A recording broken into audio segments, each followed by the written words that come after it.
কামারহাটি উন্নয়ন কমিটি নামে একটা সিন্ডিকেট আছে, সেই সিন্ডিকেটে নায়ক হলেন মদন মিত্র। প্রাক্তন সাংসদ যিনি বড় বড় ডায়লগ দিচ্ছেন, তেনার গাড়িতে এখনো কয়েকটা খুনি ঘুরে বেড়ায়। থানায় ডাকবাবুরা টেন্ডার করে, তৃণমূলে এখন টেন্ডার হয়। সুবোধ সিং হচ্ছে অর্জুনের সাথে আতাত করেই বাংলার বুকে সব খুনগুলো করেন। 1000 টাকা দিয়ে মহিলারা ভোট দিয়ে দিচ্ছেন, তো সেই শাসনে মহিলাদের উপরে অত্যাচার হবে না, কার উপরে অত্যাচার হবে? যে অভিযোগগুলো দাঁড় করাচ্ছে অর্জুন, সেগুলো সব মিথ্যে অভিযোগ। মমতা ব্যানার্জি ভারতবর্ষের সংবিধানকে মানছেন না। উনি নতুন সংবিধান তৈরি করবেন, উনি নতুন রিজার্ভ ব্যাংক তৈরি করবেন, উনি নতুন সুপ্রিম কোর্ট তৈরি করবেন, উনি নতুন রাজধানী তৈরি করবেন। উনার খুব ইচ্ছা আছে কি উনি প্রধানমন্ত্রী হবেন। ওয়েট করুন, আগামী কয়েকদিনের মধ্যে অর্জুনকে প্রমাণ করব সে খুনের সঙ্গে জড়িত, সে তোলাবাজির সঙ্গে জড়িত, সবটা প্রমাণ করব। আর খুব শিগগিরই অর্জুনকে জেলে পুরব। ওয়েট করে দেখতে থাকুন। মদন মিত্র লোগো, জয়ন্ত সিং হলো মদন মিত্র একটা তোলাবাজ। ও এলাকায় তোলাবাজি করে।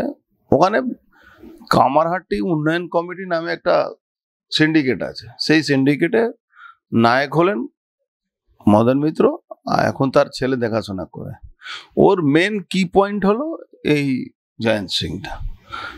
ওখানে তোলাবাজ, ওখানে আগে যারা একটা অন্য গ্রুপের তোলাবাজরা আছে তাদের সঙ্গে ব্যাপক গন্ডগোল চলছে। তোলাবাজিরই গন্ডগোল, এটা কোনো পলিটিক্যাল বা কোনো সামাজিক ব্যবস্থাকে ঠিক করার জন্য কোনো গন্ডগোল না। এটা একটা টিম তোলাবাজি করে, আবার একটা টিম তোলাবাজি পাচ্ছে না, এটা নিয়ে গন্ডগোল হয়েছে। আর এই ছেলেটা উপরে বিশেষ কৃপা আছে ওই মদন মিত্র। লাস্টবারও অ্যারেস্ট খুব কষ্ট করে পুলিশ অ্যারেস্ট করতে পেরেছিল, তখনও মদন মিত্র এই নিয়ে খুব তোড়পাড় করেছে। ওই আপনার আইনমন্ত্রী যে আছেন মলয় ঘটক, তাকে দিয়ে খুব কষ্ট ফষ্ট করে বেলটেল করানো হয়েছে, তখন গুলি ফুলি চালিয়েছিল। এবারও একটা কিছু নিরীহ মানুষকে মারধর করেছে। তো কালকেও সারেন্ডার করলো, ওটা কোনো গ্রেফতার করেনি।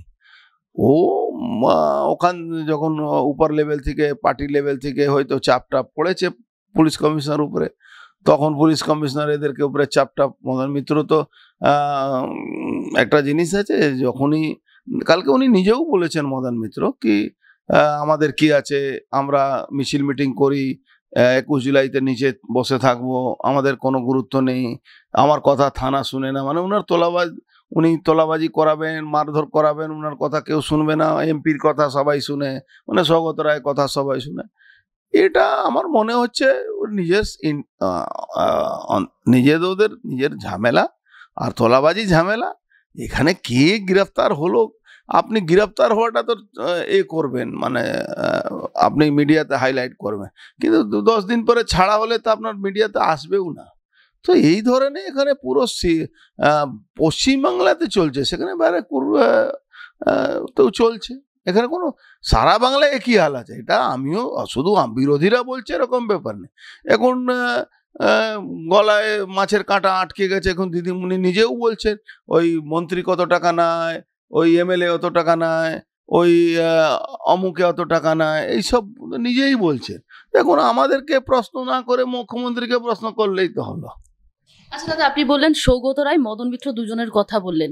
সৌগত রায়ের জন্য কি মদন মিত্র এখন সেরকম ভাবে গুরুত্বটা পাচ্ছে না? অনেকটাই কি রাজনীতি থেকে কম পাচ্ছেন মদন মিত্র? না না, যে টাকা উপরে পৌঁছাবে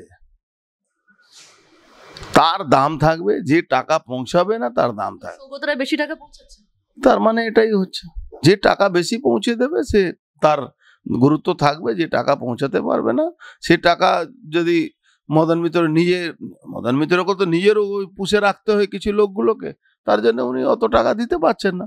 ওদের টেন্ডার হয়, যেরকম থানায় ডাকবাবুরা টেন্ডার করে, তৃণমূলে এখন টেন্ডার হয় অমুক এলাকা থেকে কোন নেতা কত বেশি টাকা তুলে দিতে পারে। যে বেশি টাকা তুলে দেবে সে তার টেন্ডার থাকবে, তাকে তার কথা পুলিশ শুনবে। কারণ পুলিশ আর গুন্ডা আর তৃণমূল এক হয়, এই টেন্ডার ডাক দেয়, যে বেশি ডাক যার হবে সে ওখানে তোলাবাজি করতে পারে। আচ্ছা দাদা, আপনি একটু আগে বললেন যে তৃণমূল মানে তোলাবাজ। প্রত্যেকটি জায়গায় আমরা দেখছি, চোপড়াতেও দেখলাম তাজিমুল ইসলাম বলে একজন রয়েছেন, তাকে গ্রেপ্তার করা হলো জেসিবি বলে, যারা একটা উদ্ধত্ত আমরা দেখলাম কয়েকদিন আগে। তার পাশাপাশি এখন দেখছি এই জয়ন্ত সিং। প্রত্যেকটি জায়গায় মানে কেষ্ট বিষ্টু রয়েছে। মানে তৃণমূলের এই ছত্র ছায়াতে কি সব এই তোলাবাজগুলোই রয়েছে? যে তৃণমূলের এরা তো এসেট, এরা তো বুথ দখল করছে, এরা তো ভোট দখল করছে। ধরুন ইলেকশন কমিশনকে ম্যানেজ করছে তৃণমূল দল উপর থেকে। ইলেকশন কমিশনে মানে কিভাবে পাগলামি করেছে বাংলায়, আর কেন যে বিজেপি দেখছে না এই ব্যাপারটা, সজাগ থাকছে না। Election commission retire police officer, retire IS অফিসারদেরকে এখানে অবজারভার বানিয়ে পাঠাচ্ছে। তাদের চাকরি কোনো ভয় নেই, তারা পয়সা নিয়েছে। ওদের ব্যাচমেট, এই রাজীব সিনহার ব্যাচমেট ছিল এখানকার জেনারেল অবজারভার, আর পুলিশ অবজারভার ছিল অনুজ শর্মা ব্যাচমেট। এরা ওখান থেকে টাকা পয়সা লেনদেন করে আর পুরো ভোটটাকে প্রহসন বানিয়ে দিয়েছে। আজকে যে কাজটা জেসিবি করেছে, জেসিবিকে দোষ দিয়ে কী লাভ আছে? দিদিমণি আমার কাছে এখনো, দিদিমণি বাইট আছে, দিদিমণি মিটিংয়ে বলছেন কি আমি আমার সবাইকে বলছি, বউদেরকে বলছি, বৌমাদেরকে বলছি কি তোমরা প্রেম করো। তো সেই প্রেমে সেই কথা অনুপ্রেরিত হয়ে চোপড়ার ওই ভদ্র মহিলা পরকীয়া হয়ে প্রেম করছেন, কারোর সঙ্গে প্রেম করছেন, তার জন্য মারতে হবে কেন? তো মমতা ব্যানার্জি অনুপ্রেরণায় যখন অটো রিক্সা চলে, মমতা ব্যানার্জি অনুপ্রেরণায় যখন অ্যাম্বুলেন্স, মরার গাড়িটা ওনার অনুপ্রেরণায় লোক এমএলএ এমপিরা লিখে দেয়। ওনার কথা আমার কাছে এখনো অফিসিয়াল কথা আছে ওনার, উনি মঞ্চে দাঁড়িয়ে এই কথাটা বলেছিলেন যে আমি বাড়ির বউদেরকেও বলি কি সবাই প্রেম করো। তো এই যে প্রেম করতে করতে এমন জায়গায় চলে গেছে, কেউ পরকীয়া হয়ে যাচ্ছে, তার জন্যে জেসিবি মতন লোকেরা যে নিজেই ওখানে মহিলাদের উপরে অত্যাচার করছে, সে তৃণমূলে অ্যাসেট আছে, তৃণমূলে জেসিবি আছে, ওর নাম জেসিবি মানে বুলডোজার, মানে প্রুফ করা হচ্ছে বুলডোজার। আমার দলে বুলডোজার আছে, আমি বুলডোজার করে দেব। তো তাকে মারধর করে এই তালিবানি শাসনে আনা, শরিয়া কানুন লাগু হচ্ছে। ওখানে তখনকার এমএলএ বলছে আমাদের ইসলামিক এই কানুন আইন আছে, ভদ্র মহিলাও এখন বলছেন আমাদের ইসলামে এটা আছে।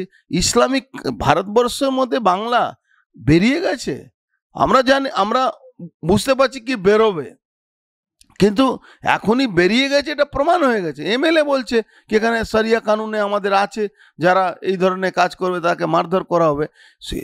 শরিয়া কানুনে একটা প্রবলেম আছে, কোনো পুরুষ ভুল করলে তাকে মারা যায় না, মহিলা কোনো ভুল করবে কি না করবে ওরাই জজ আছে, ওরাই সব দিয়ে দেবে, অর্ডার দিয়ে দেবে, আর মহিলাকে পিটিয়ে মেরে দেওয়া হচ্ছে। তো এই শরিয়া কানুন তো ভারতবর্ষে নেই, এখানে ইসলামিক দেশ নয়, এটা তালিবানি শাসন নেই, এখানে ভারতবর্ষে আইন আছে, ভারতবর্ষের হ্যাঁ হয়তো বাংলায় মমতা ব্যানার্জি ভারতবর্ষের সংবিধানকে মানছেন না, উনি নতুন সংবিধান তৈরি করবেন, উনি নতুন রিজার্ভ ব্যাংক তৈরি করবেন, উনি নতুন সুপ্রিম কোর্ট তৈরি করবেন, উনি নতুন রাজধানী তৈরি করবেন, উনার খুব ইচ্ছা আছে কি উনি প্রধানমন্ত্রী হবেন। তো প্রধানমন্ত্রী ভারতবর্ষে তো হবেন না, বাংলাকে আলাদা করে। যদি কেন্দ্রের শাসন ব্যবস্থা যদি এরকম থাকে, ওনাকে না রুখতে পারে, 356, 355 যেখানে আইন ব্যবস্থা নেই সেখানে না লাগু করতে পারলে তো এরকম হবে।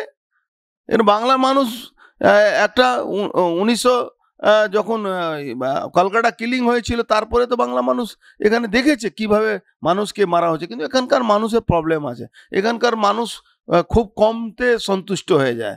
5,000 টাকা চাকরি যদি কাজকে আপনি আপনার এই চ্যানেলে এড দেওয়া হয়ে যায়, 5,000 লোক লাইন দিয়ে, কেন চাকরি নেই, এখানে কোনো ব্যবস্থা নেই, 1,000 টাকা দিয়ে মহিলারা ভোট দিয়ে দিচ্ছেন।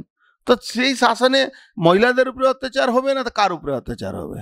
অত্যাচার তো ওর উপরেই হবে। প্রাক্তন সাংসদ যিনি বড় বড় ডায়লগ দিচ্ছেন, তেনার গাড়িতে এখনো কয়েকটা খুনি ঘুরে বেড়ায়, এবং সুবোধ সিং যাকে বিহার থেকে আনা হয়েছেন, যিনি অনেকগুলো খুনে মামলায় জড়িত, আমি দায়িত্ব নিয়ে বলতে পারি এই সুবোধ সিং হচ্ছে অর্জুনের সাথে আতায়াত করেই বাংলার বুকে সব খুনগুলো করেন।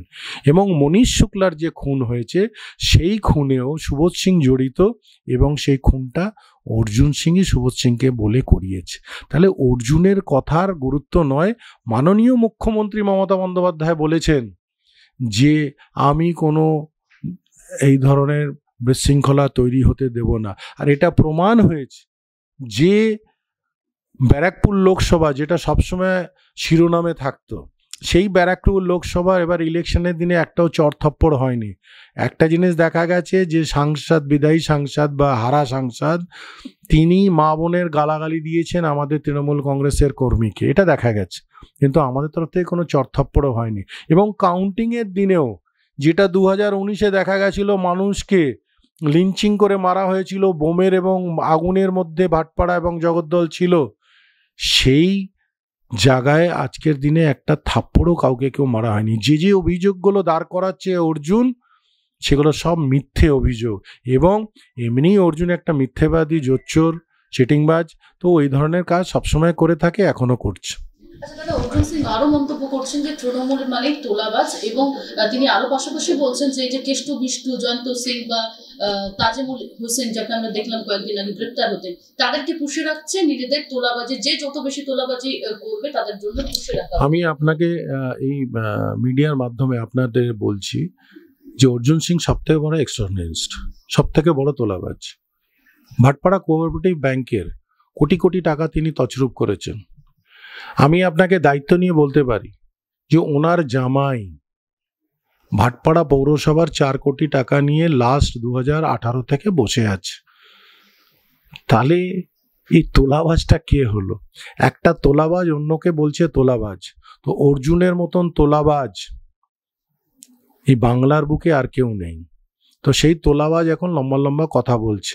ওয়েট করুন, আগামী কয়েকদিনের মধ্যে অর্জুনকে প্রমাণ করব সে খুনের সঙ্গে জড়িত, সে তোলাবাজির সঙ্গে জড়িত, সবটা প্রমাণ করব।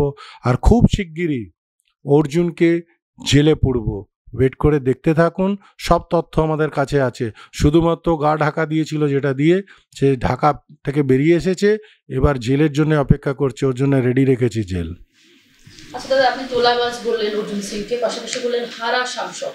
হারা সাংসদের এখনো পর্যন্ত কেন ব্যারাকপুরে এত প্রাসঙ্গিকতা? এটা মিডিয়ার মাধ্যমে।